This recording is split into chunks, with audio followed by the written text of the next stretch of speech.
안녕하세요. 오늘의 데일리 뉴스레터에 오신 것을 환영합니다. 1. 한국과의 혈맹. 2. 헝가리의 솔직한 진술. 3. EU의 제재에도 불구하고 한번 진실을 알아봅시다. 새롭게 당선된 헝가리 대통령이 연설 중 갑자기 한국 태극기를 가리키며 한국을 혈맹이라고 표현했는데요. 해외 원수의 이례적인 발언에 많은 이들의 관심이 쏠렸습니다. 심지어 헝가리 대통령은 한국에게 받은 은혜를 잊을 수 없다며 상상 이상의 특혜를 제공하겠다고 나섰는데요. 오래 이어진 한국과 헝가리의 우호 관계. 유럽연합의 제재를 받더라도 한국을 챙기겠다고 나선 헝가리의 뜻밖의 모습에 대해 지금부터 자세하게 설명해 드리겠습니다. 헝가리 차기 대통령으로 당선된 노마크 커털린 그녀는 단상 위에서 대통령으로 당선된 것에 대한 감사 인사와 함께 혼란한 유럽에서 헝가리가 당당한 국가로 남을 수 있도록 온 힘을 다하겠다고 밝혔습니다. 이어 현재 난민 문제에 대해서도 현명하게 대처하겠다고 말하는 그녀는 헝가리 혈안에 대해 본인이 품고 있는 계획을 보란듯이 펼쳐내며 많은 이들의 찬사를 이끌어냈는데요. 그런데 그녀의 입에서 뜻밖의 이야기가 나온 것입니다. 국제 외교에 있어 헝가리의 자주적인 역할을 강조한 그녀는 갑자기 한국을 언급했죠. 한국과 헝가리는 오랜 혈맹 관계를 유지했다고 밝힌 그녀는 한국이 보여준 놀라운 국제 리더십과 도움 덕분에 헝가리는 비약적인 성장을 할 수 있었다고 평가. 향후 있을 사업에 있어서도 헝가리는 한국과 공조를 이어갈 것을 약속했습니다. 그녀는 이어 자신의 뒤편에 걸려있는 태극기를 가리키며 한국과의 우정은 그 어떤 것과 비견될 수 없는 것이라고 평가 이례적으로 한국에 대한 내용을 길게 얘기하는 모습을 보였는데요. 신임 대통령으로 당선된 노마크 커털린 헝가리 대통령의 행보에 헝가리 관료들은 물론이고 외교가에서도 이례적인 발언이라는 평가가 나왔습니다. 보통 EU 국가와의 공조를 이야기하던 헝가리 전임 대통령들과는 다른 모습이었죠. 하지만 그녀가 그렇게 나올 수밖에 없던 이유가 있었습니다. 헝가리와 한국의 오랜 인연도 인연이지만 말 그대로 한국이 헝가리의 목숨을 구해주었기 때문인데요. 헝가리는 최근 EU의 러시아산 석유 금수 조치로 인해 어려움을 겪고 있는 국가 중 하나입니다. 에너지의 상당 부분을 러시아에게서 수입한 원유로 의존하던 헝가리는 EU의 반강제적인 러시아 수입 금지 조치에 반발했죠. 오르반 빅토르 헝가리 총리는 러시아 제재안을 받을 수 없다고 말하며 러시아산 원유 수입 금지안은 헝가리 경제에 원자폭탄을 떨어뜨리는 것과 마찬가지라고 언급했죠. 석유 수입원을 바꿔야 하는 처지에 놓인 헝가리는 급하게 아프리카 국가는 물론 중동 국가에게 원유 수입 요청을 보냈지만 이들 국가들 역시 다른 국가의 요청으로 인해 증산이 어려운 상황. 당장 공장을 돌려야 하는 입장인 헝가리는 비싼 돈을 주더라도 원유를 수입할 각오까지 했지만 이것조차 어려운 상황이기에 난처한 입장에 놓였습니다. EU 제재를 받더라도 러시아산 석유는 수입하겠다는 입장을 바꾸지 않았죠. EU 역시 러시아산 석유에 많은 의존을 했던 터라 헝가리의 주장에 대해 무조건 반대를 할 수 없는 입장. 미국 역시 중재에 나서며 헝가리의 에너지 문제에 대해 원유 생산 국가와 접촉에 나섰지만 부족한 방법이 없었죠. 그런데 이런 어려움 가운데 한국이 헝가리에게 선뜻 손을 내민 것입니다. 유럽이 어려움을 겪자 한국이 이미 계약되어 있는 LNG 계약분 일부를 유럽으로 돌릴 것을 약속하며 동맹 지원에 나설 것을 밝힌 것인데요. 정확한 지원 물량에 대해선 밝히지 않았으나 매달 한 척씩 26만 세제곱미터 분량의 가스를 제공할 것이라고 밝혔죠.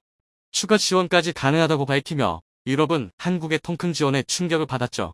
어려움을 겪고 있는 유럽 국가들 가운데서 한국이 제일 먼저 돕겠다고 한 것이 바로 헝가리였습니다. 당연히 위기에 빠져있던 헝가리는 한국에 감사할 수밖에 없었죠. 특별 인사까지 보내면서 한국에 빚진 은혜를 갚겠다고 나선 것입니다. 헝가리는 예전부터 한국과 인연이 있는 국가로 알게 모게 한국을 도와준 국가 중 하나입니다. 6.25 전쟁 때도 한국에게 물자를 보내준 국가인데요. 특이한 점은 공산국가였던 헝가리는 6.25 전쟁 당시 한국을 도와준 유일한 공산국가였죠. 유엔 회원국 60개국을 상대로 일괄적으로 보낸 구호 요청에 유일하게 헝가리만 한국을 생각해 물자를 보내주었죠. 북한과의 관계를 생각하면 쉽게 내릴 수 없는 결정이었으나 이후 노태우 대통령 시절 북방 외교를 통해 공산과 접촉했을 당시 헝가리는 처음으로 정식 외교 관계를 맺을 정도로 한국에 대해 유달리 친절한 모습을 보여주었습니다. 냉전으로 자유국가와 공산국가 사이가 험악했을 당시 헝가리의 조류학자가 한반도의 참새를 연구하기 위해 자료를 찾던 중 한국과 접촉하게 되었고 경희대 조류연구소를 통해 자료를 건네주면서 헝가리와 한국은 뜻하지 않은 학술 교류를 하게 되었는데요.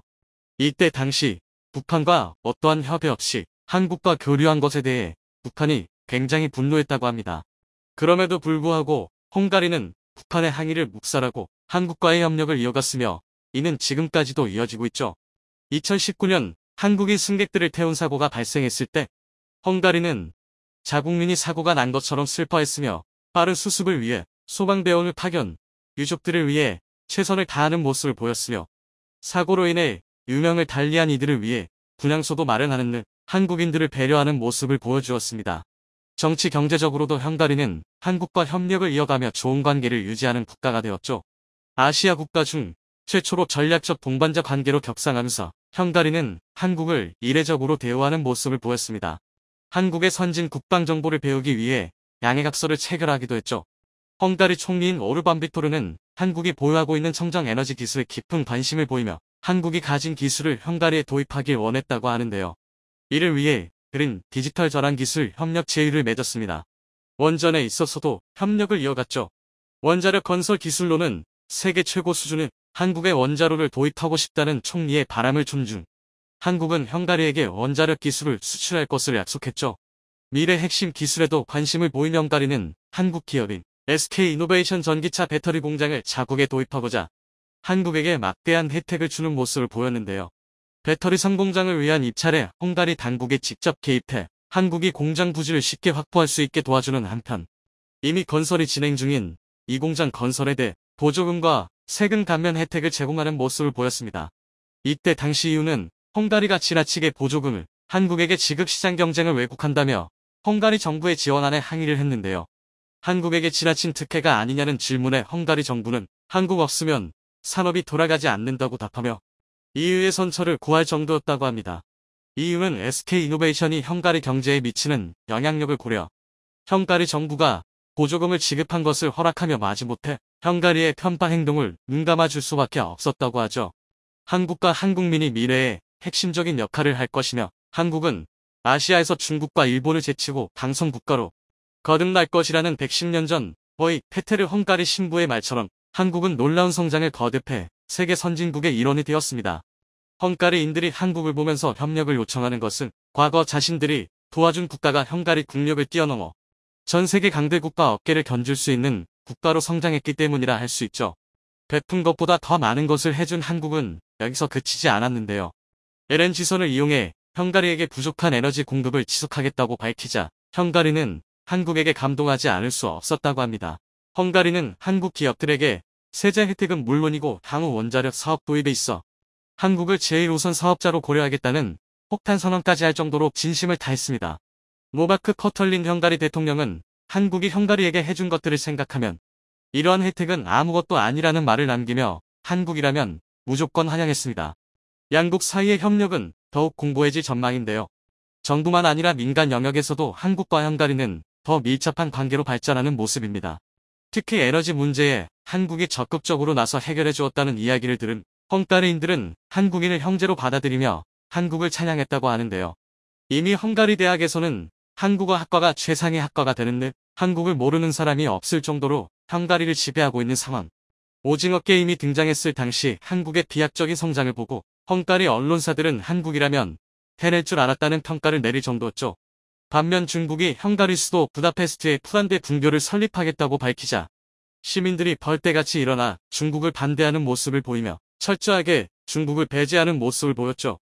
한국과는 다른 처우를 보이며 헝가리는 한국에 대한 의의를 시켰습니다. 한국의 국산화를 방해했던 일본 소재 기업이 엄청난 최후를 맞고 있어 화제입니다. 특히 최근 가격까지 대폭 낮추며 한국 업체에게 제발 사달라고 애원하고 있는 모습에 일본인들마저 부끄러움을 느껴 치를 떨고 있는 것으로 나타났습니다. 한국을 우습게 보던 일본 소재 기업의 최후 한번 확인해 보겠습니다. 일본은 2019년 한국의 강제동원 배상 판결에 반발의 수출 규제를 가해온 바 있습니다. 이때 일본이 공격하려 했던 부분은 반도체뿐 아니라 한국이 키우려 했던 배터리 산업도 포함되어 있었습니다. 아사히 카세이란 일본 회사가 전기차 배터리 소재 및 의료 분야에 3년간 8천억 엔을 투자하겠다고 발표한 직후 수출 규제가 진행됐다는 것을 봐도 알 수 있는 내용입니다. 실제로 일본은 화이트리스트에서 한국을 제외한 후 1100여 개 품목을 통제하기 시작했죠. 하지만 한국은 소재, 부품, 장비에 대한 국산화를 추진했고 일본 기업들은 난리가 난 바 있습니다. 그들은 한국 중소기업에게 특허 침해 소송을 걸며 방해를 하기 시작했습니다. 수출 규제 이후 처음으로 특허 침해 소송을 제기해온 곳도 일본 아사히 카세이였습니다. 아사히 카세이는 1931년 일본에서 설립된 화학회사로 종업원 2만 5천 명의 매출이 2조엔이 넘는 기업입니다. 일본 도레이와 함께 분리막 시장을 이끌며 점유율 18%로 세계 1위를 하기도 했었죠. 이 회사는 2012년 한국에서 발표된 299회 전범기업 명단에도 이름을 올린 바 있는데 조선인에 대한 강제동원 등 한국 침탈에 앞장선 기업이었기 때문입니다. 전범기업 299개 중 한국에 진출한 기업은 34개 정도입니다. 히타치, 도시바, 미쓰이화학, 미쓰비시 등 이름만 들으면 알 수 있는 회사가 상당하죠. 그런데 그 자리에 아사히 카세이도 포함되어 있는 것입니다. 현재도 한국의 동서석유화학이란 자회사로 두고 적잖은 수익을 챙겨가고 있습니다. 한 해 1,800억 원의 순이익 중 상당 부분을 일본 모회사로 배당하고 있는 것입니다. 이는 유니클로나 토요타가 한국의 빨대를 꼽고 수익을 챙겨가는 방식과 비슷합니다. 배터리 분리막에서 세계 1위였던 아사히 카세이는 한국의 국산화를 두려워했습니다. 특히 수출 규제 직후 한국 대기업들이 국내 업체에게 소싱을 확대하자 아사히 카세이는 국내 중소기업 중 하나인 W스코프에게 특허 소송을 건 바 있습니다. W스코프는 2005년부터 배터리 분리막 사업에 뛰어들었던 회사입니다. 10년 만에 세계 점유율 6위를 기록했는데 일본의 수출 규제 후 국내 배터리 3사도 해당 기업의 분리막으로 시선을 돌린 바 있습니다. 특히 삼성 SDI가 이 업체에게 주문을 확대하자 아사히 카세이가 즉각 움직였죠. 국내 최대 로펌을 고용해 특허 소송에 나섰던 것입니다. 일본 기업들은 핵심 기술에 대해 2중, 3중의 특허를 걸어놓기로 유명한데 주요 부분은 거의 공개하지 않으면서 권리 범위를 매우 넓게 설정하는 꼼수를 써온 바 있습니다. 아사히 카세이가 가장 많은 분리막 특허를 가지고 있어 거미줄에 걸릴 가능성이 상당했던 것입니다. 그런데 놀랍게도 수출 규제 이후 오히려 아사히 카세이가 무너져 내리기 시작했습니다. 2019년까지만 해도 글로벌 시장에서 분리막 점유율 1위를 기록했으나 2020년 이후 또 다른 한국 업체의 급성장에 2위로 밀려난 것입니다. 한국 SKI 테크놀로지스티카 치고 나온 것인데 26% 점유율로 1위를 해버렸죠. 반면 아사히 카세이는 23%로 2위, 일본 도레이 23%가 3위를 했습니다. 스키트는 2019년 4월 물 적분화를 통해 출범한 SK이노베이션 SK온의 소재 부문 자회사입니다. 이 회사는 일본의 수출 규제 직후 분리막 설비를 추가로 도입해 시험 가동에 들어가기도 했습니다. 100% 국내 기술로 첨단 장비를 추가해 효율을 40% 높였던 것입니다. 당시 일본 장비회사 직원들이 현장에 일부 파견되어 있었는데 스키트는 이들이 설비를 보지 못하게 초대형 가림막을 하기도 했습니다. 해당 팀장은 예전에는 우리가 일본 공장을 방문하면 그들이 최신 설비를 가리기에 바빴는데 이제는 세계 유일의 최신 장비를 일본 직원들에게 보이지 않기 위해 가림막을 설치해야 할 정도가 됐다는 설명을 했습니다. 도레이와 아사히 카세이는 한때 슈퍼갑으로 통한 바 있습니다. 한국 기업은 일본 업체들이 쓰고 남은 분리막을 쓸 수밖에 없었고 가격 또한 제곱미터당 4,000원을 받으며 한국에 바가지를 씌워왔습니다. 하지만 SK가 더 좋은 품질의 분리막을 절반 이하의 가격으로 공급하기 시작하자 상황은 역전됐죠. 양극재, 음극재, 분리막, 전해질은 배터리의 4대 핵심 소재입니다. 이 중 분리막의 수익성이 가장 높은데 영업이익률이 30%에 달하죠. 배터리의 피와 살이, 음극재와 양극재라면 분리막은 혈관으로 해석할 수 있습니다. 분리막 구멍으로 리튬이온이 전해액을 타고 넘나드는 방식입니다. 얼마나 얇고 균일하게 많은 구멍이 있느냐가 분리막의 품질을 결정짓고 있습니다. 20년 전만 해도 분리막은 일본 기업의 전유물이었습니다. 분리막을 사러 일본을 방문하면 당신들이 배터리를 아느냐는 면박을 주곤 했죠. SK가 분리막 시장에 뛰어든 것도 2000년대 초반으로 거슬러 올라갑니다. 2004년 국내 최초로 리튬이온 전지, 습식 분리막 개발에 성공했고 2005년 충북 공장 가동에 돌입하며 분리막 생산을 시작했던 것입니다. 후발주자이기 때문에 오히려 일본 업체들이 가지 않은 길을 선택해왔습니다. 축체현신공법을 분리막 제조 공정에 도입한 것인데 이는 스카치 테이프 등을 만들 때 쓰는 공정과 유사합니다. 당시 일본 기업은 공중에서 분리막을 사방으로 당겨 기공을 만들어 왔는데 이는 분리막 표면을 오염시키지 않기 위해서였습니다. 대신 이 공법은 정해진 비율로만 분리막을 잡아댄 질서, 구매자의 다양한 요구를 반영할 수 없다는 단점이 있습니다. 반면 축체현신은 롤러를 통해 분리막을 좌우로 한번 상하로 한번 늘리는 공정입니다. 처음에는 분리막 표면이 마모되고 오염되는 현상이 있었지만 실시간으로 표면을 청소하는 공정을 도입해 이것도 극복해냈죠. 고객 요구에 맞춰 분리막 두께와 물성을 자유자재로 조절할 수 있게 된 것입니다. 사업 초창기 스키트가 SKC에 분리막을 소량 납품하기 시작하자 아사히 카세이는 SKC에 공급하던 물량을 전량 끊어버리는 행포를 부리기도 했습니다. 이런 와중에 2000년대 말 일본 분리막을 사용한 전자기기에서 잇따라 배터리 폭발 사고가 이어졌고 이는 SK에게는 새로운 기회였습니다. 노키아가 SK 분리막을 채택하자 시장에서의 위상은 급상승했습니다. 국내와 중국은 물론 일본에서도 소니, 파나소닉, 산요 등이 이를 찾았던 것입니다. 그런데 전기차 시장이 준비되면서 분리막에 요구되는 특성도 더 많아졌습니다. 2010년 세라믹 코팅 기술 CC에 대매됐고 이는 안전성을 획기적으로 높여줬죠.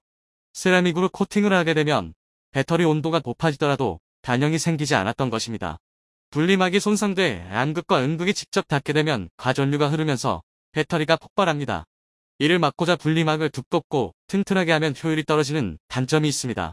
이에 SK가 세라믹 코팅 기술을 적용해 안전하고 효율적인 분리막을 생산한 것입니다. SK 분리막을 적용한 배터리에서 화재 사고가 났다는 기사는 거의 없죠. 반면 도레이와 아사히 카세이 분리막을 썼던 업체에서는 잇따라 화재가 발생하고 있습니다. 결국 SK 분리막은 LG 에너지 솔루션과 삼성 SDI도 찾고 있는 상황입니다.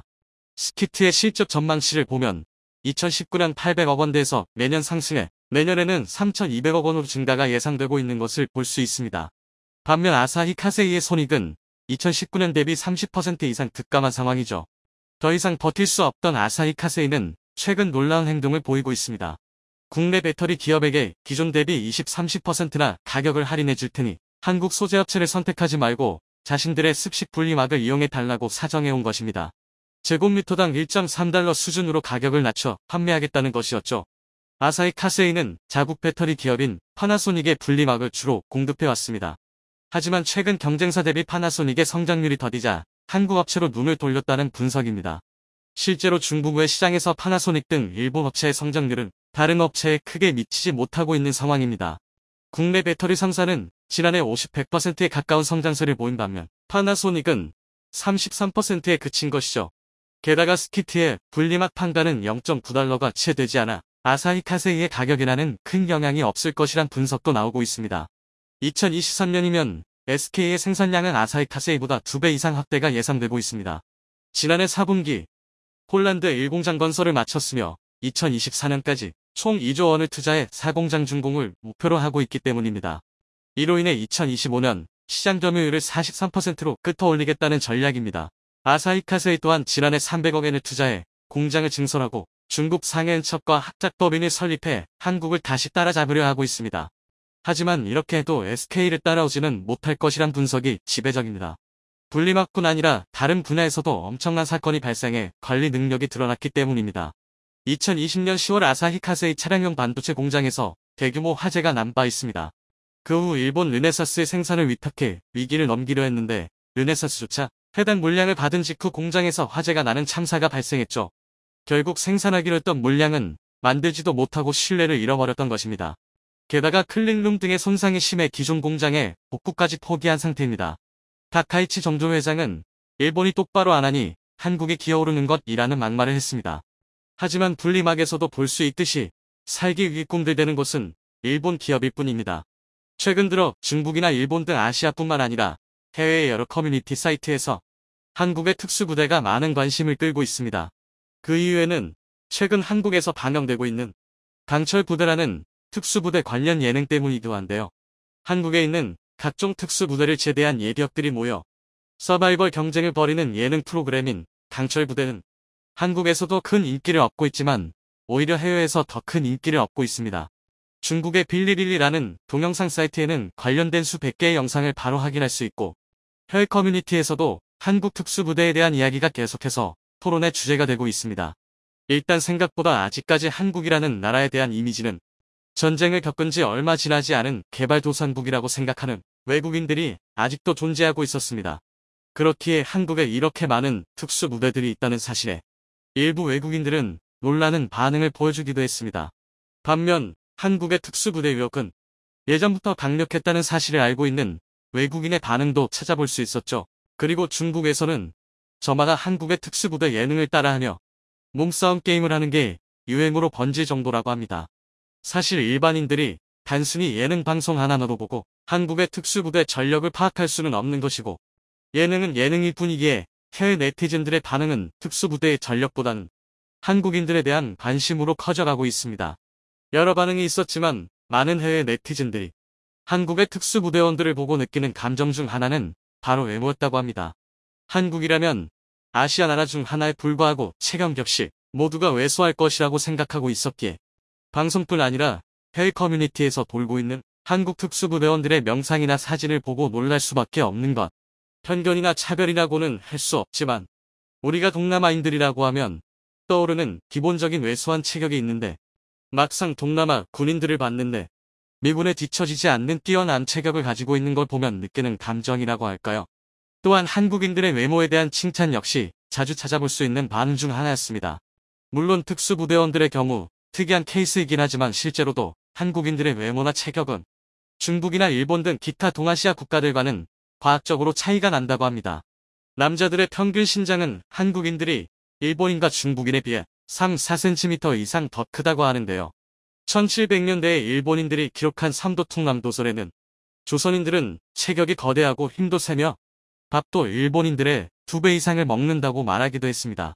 외국인들이 한국의 특수부대원들을 보고 한국인들은 분명 아시아인이 아닐 거야, 여담이긴 하지만 실제로 많은 외국인들이 한국과 일본을 여행하고 나서 같은 아시아 국가지만 한국인들과 일본인들의 외모와 체격 차이가 너무 심해서 이상하다고 이야기하는 경우도 많다고 합니다.